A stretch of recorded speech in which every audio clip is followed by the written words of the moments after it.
Hey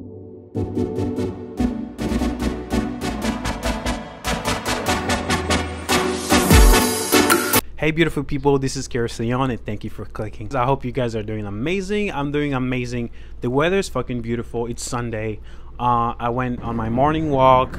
I read my book, drink my iced coffee, and I vocal train and sang and do all that extra shit. So I was just like, why not? Maybe I should record a YouTube video, and here I am. It's just a reminder to do whatever you've been thinking about. You know, don't slow down, do not be discouraged, just go for it. You have a lot more to offer. Don't give up, keep on doing whatever you do. It might be tough in the beginning, but as you keep on doing it, you'll find the pleasure of it. Okay guys, that's just a word for Sunday. Yeah. In today's episode, we're gonna talk about Bebe Rexha. As we all know, for those who don't know, Bebe Rexha is an American singer songwriter who you've probably heard of but just never tried out. Bebe Rexha is rarely on the news. She's rarely doing some crazy stuff, so it will be very understandable for you if you haven't heard of her. But she's behind a lot of massive hits that you've probably heard, you probably loved growing up, even till now. One of the biggest example will be The Monster by Rihanna and Eminem. The song came out in 2013 and Bebe Rexha was behind that massive hit. The fact is, she wrote Rihanna's verse, I believe. She wrote Rihanna's the chorus. I'm friends with the monster, na na na na na. Yeah, Bebe Rexha did that. And the other thing is, Rihanna kept Bebe vocals in that song. You know, that ooh ooh, that ooh ooh's part. Yeah, that was Bebe's voice. Amazing. Rihanna couldn't do it, I believe. You know, voices are different, so I'm not gonna blame Rihanna. A lot of people do it, so it's not surprising. But The Monster was not the only hit. She also co-wrote Hey Mama with David Guetta and Nicki Minaj, Afrojack. There was like tons of people in that song. But the only thing is, Bebe was not credited. You know, like when you download a song, right? You would have the artist name, you know, people who sang in the song, you will have their name and stuff like that. So those people, those label or whatever those peoples are, didn't want to put Bebe's name on the track, assuming that they were too many names, like it's gonna be way too fucking long. I don't care, that's still my song. I wrote that song, so I'm entitled to, you know, to have my name out there mentioned and get my credits. That was a crazy situation. But yeah, she also wrote that song Hey Mama. Also, she had this massive hit with Martin Garrix, In the Name of Love. Oh, I used to love that song. I used to love that song. Bebe killed on that song. In the Name of Love was also a massive hit. I believe it went #2 or something. That was also one of the biggest songs of 2016. She also had another hit in 2018, Meant to Be. If it's meant to be, it'll be, maybe it's meant to be. That song was fucking massive. Bebe Rexha is one of those people, one of those artists that you've probably heard a lot of songs from, but they don't present themselves as a celebrity. They don't, you know, they're not in the norm of celebritiesness, you know, the crazy, the Hollywood dressing, controversial, whatever. Bebe, it's not that type of person. She's just here to make music and go home. You know what I mean? Meant to Be was also massive. She also did a lot of other songs with other artists, but those are the main songs that I can remember, that I can think of Bebe writing. Monster, Meant to Be, In the Name of Love, and Hey Mama. Those are like the songs. But Bebe has also a lot of her own solo songs that were massive, were huge, at least in my knowledge. Like I Got You, that song was on repeat. Like I freaking love that song. I Got You was, wow. I think the song debuted at number 47 on the Billboard chart or something. If I'm a Mess was also one of her great songs. Baby I'm Jealous with featuring Doja Cat. What else? Broken Heart featuring Nicki Minaj was also one of the biggest songs in 2016. So Bebe Rexha she does have a lot of hits, a lot of songs. Like I say, you may have heard of her, but just never, you know, kind of put together the artist, the name, and the voice all together. You know what I mean? Problem with Bebe Rexha is that Bebe Rexha hasn't had a sustainable career. Her career had a lot of ups and downs. a lot of ups and downs in her career, like she still has. You know, she had 2 EPs in 2016, I believe. All Your Fault, that carried the single I Got You and Broken Heart and stuff like that. Her career had I don't even know how to describe Bebe's career, but it's like it's very forgettable. Like, it's very forgettable. Like, if Bebe Rexha doesn't put out a song in 2 years, in like, or a year or 2 years, people are gonna forget about her. Like, despite of having those songs that I mentioned, you know, having those huge hits, but I feel like we still don't know her. You know what I mean? Like, we still don't know who Bebe Rexha really is as an artist. You know, her performances are very much made like not so good. And it seems like there isn't really much effort put in her artistry, and that's very unfortunate. For a little reminder, Bebe Rexha's first album, Expectation, came out in 2018. Oh, it did pretty well. You know, I'm a Mess was also a song that a lot of people heard. Good song, very pop. Second album, Better Mistake, did terribly bad. I mean, so bad, so freaking bad, despite of having Sacrifice as a single and Baby I'm Jealous, which also she released the first single in October 2020, Baby I'm Jealous. And then 6 months later, Sacrifice came out, and a month later the album. Like, there's a lot of promotion going on. There isn't a lot of, you know, are you really gonna take 6 whole months before putting a first single and the second single and expect people to buy the album? I mean, you're not Beyonce, you know, that you need to be consistent. The thing is with Bebe isn't really consistent sometimes, and that's what messes up her, you know, her sales and stuff like that. Better Mistake was personally an album that I loved. Like, I love Better Mistake.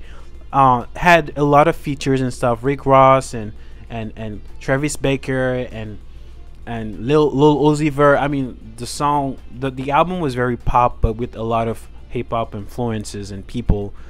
Such a great album for me, but because of the lack of promotion and the lack of you know, effort of going out and promoting the whole album, it did terribly bad. The album started at 157 on the Billboard. That's less than what, 5,000K? Like, probably worse than Sweetie. I don't know. And Bebe tweeted after that she felt so angry and so sad, and so that next time she will do better. Next time she will be better at promoting. She will keep on fighting, which is great because Bebe's a great singer. She's a great writer. She has amazing songs. You know, her recent song with David Guetta, I'm Good, amazing. That's her style. That's what she's good at, you know, making dance music. But I feel like her team, you know, her publicist, her PR team, her whatever is working with her, are not doing an amazing job at promoting her. Bebe Rexha, she's massive. Like, she has written one of the coolest songs that you've ever heard. But when it comes to her own solo career, it's like very not so balanced. You know what I mean? That's very sad. But, you know, she said that she promised that I'm gonna do better. I'm gonna keep on working, which is true. She's making music, keep on making her stuff. But now here we are, 2023, 2 years later after the second album, and 5 years later after the first album. She announced last month, or this month, because we're still in March, that her album Bebe will be released in a month. Just like, she released what is the first single of the album, the lead single, The Heart's What It Wants. Amazing song, very poppy song that you would hear on the radio, you know, at the grocery store, you know, very mall type of songs, Forever 21 type of song.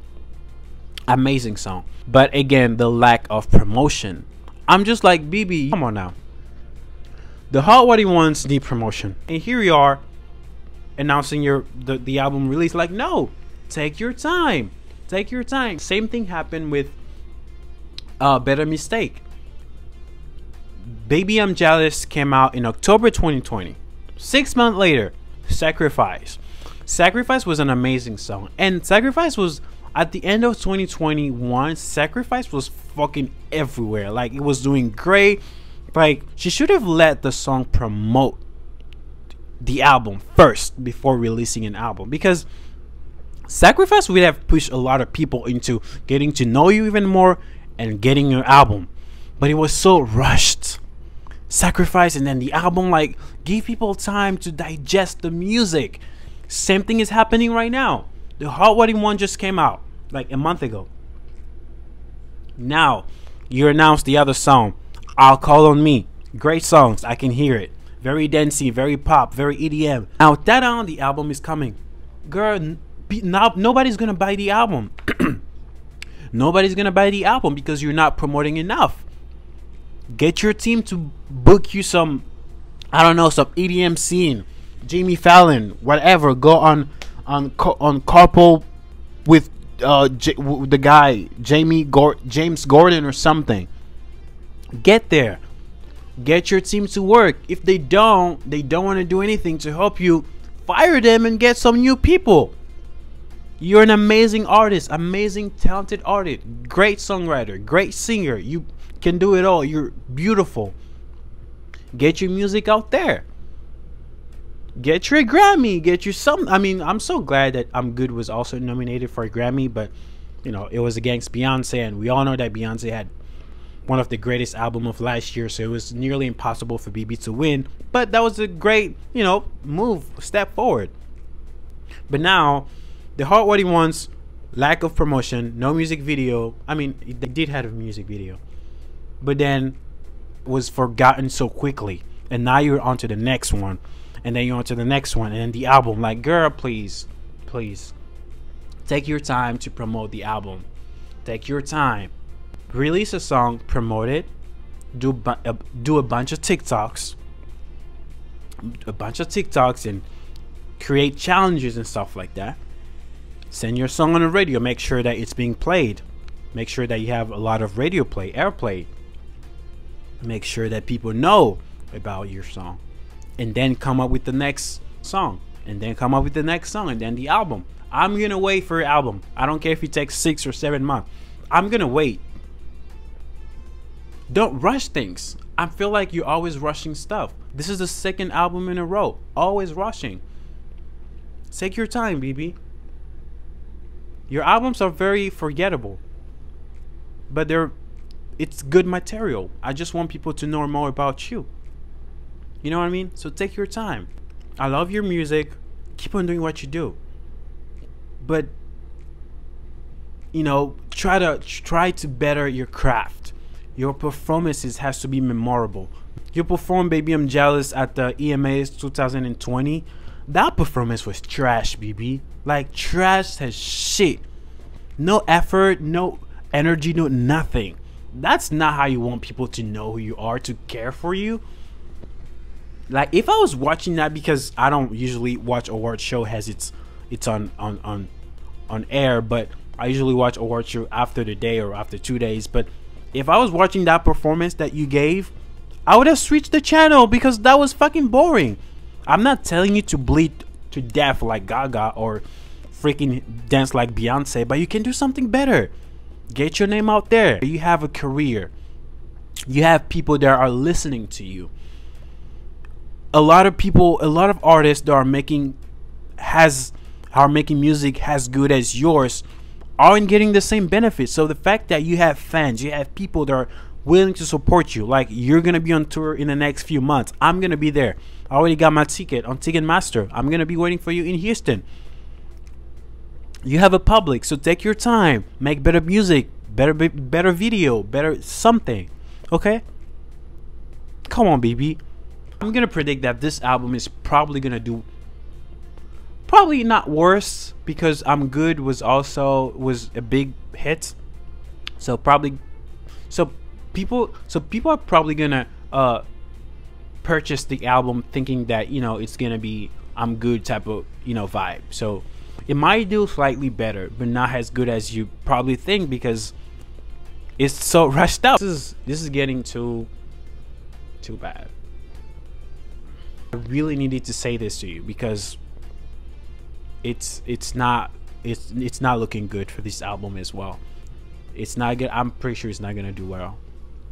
I'm sorry. I just have to say it because I love you and I care for you and I love your music, but do something about your music. Like, your publicist, your whatever, your manager, your agents, they have to put you out there, hook you on songs of other people's songs. Like, expand, mama.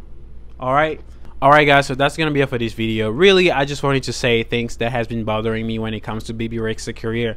I think she's amazingly talented. She can write, she can sing, but for some reason her career isn't really skyrocketing. For some reason, I think it's, I don't know, is it her, is it her team? Like, her songs are amazing. Like I said, her songs are amazing. If you take your time to listen to her project, her albums, amazing songs, amazing singles, but for some reason they're just not sustainable. They're not, you know, people just don't care, and I wonder why. And I always felt like she's always rushing her release, always single album, single. No, girl, like, take your time, make your craft perfection, not perfect, but you know, that's what we need. All right, guys, thank you so much for watching. And again, give me a suggestion what to talk about, who artists should I talk about, and yeah, let's comment and subscribe to my YouTube channel, please. I would really appreciate that. Click the notification bell so every time I post, you'll be able to see them. Again, it's always a pleasure to talk to you guys. Thank you for your support. I love you so much, and I'll see you next time. Bye.